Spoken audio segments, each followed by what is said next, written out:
Hello everyone, welcome to top Taleem. मेरे channel से जुड़े रहने के लिए और इसी तरह वीडियो पाने के लिए चैनल को लाइक करें, सब्सक्राइब करें और बेल आइकन प्रेस करना ना भूलें। तो शुरू करते हैं आज का video. Hello everyone, welcome to top Taleem. आज हम क्लास 7 का सबक नंबर 14 सोने का चूहा करेंगे।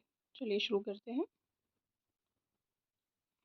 एक बार अचानक एक मालदार सौदागर की मौत हो गई। इसके लालची रिश्तेदारों ने उसकी बेवा से सब कुछ छीन लिया।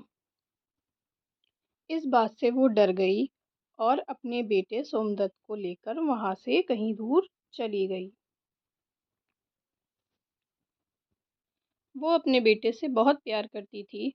अपनी थोड़ी सी आमदनी में उसने सोमदत्त को तालीम दिलाई। जब वो 16 साल का हो गया तो उसकी माँ ने कहा, मेरे प्यारे बेटे, तुम एक ताजिर की औलाद हो। ताजिर कहते हैं व्यापार करने वाले को। तुम्हें अपने बाप की तरह ही कोई कारोबार करना चाहिए, लेकिन उसके लिए हमारे पास सरमाया नहीं। सरमाया यानी कि पैसे नहीं है। इस शहर में एक अमीर ताजिर है। वो होनहार नौजवान को कारोबार के लिए रकम उधार देता है। तुम उसके पास जाओ और मदद मांगो। ये सोमदत्त की माँ ने अपने बेटे से कहा कि हमारे पास तो पैसे हैं नहीं, तो तुम भी कारोबार करो अपने बाप की तरह और बड़े आदमी बनो।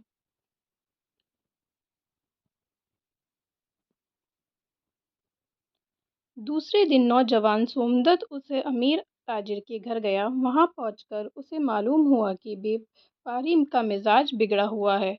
वो किसी दूसरे नौजवान पर गुस्सा उतार रहा था। तुम्हें कारोबार करने के लिए मैंने काफी रुपया दिया था, तुमने उसका क्या किया? तुमने कोई मुनाफा भी नहीं कमाया, असल रकम भी गवा बैठे।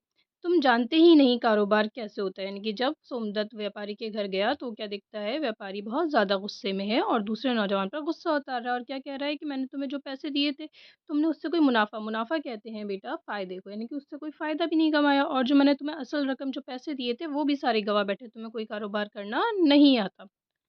नौजवान ने कहा, नहीं जनाबे आली,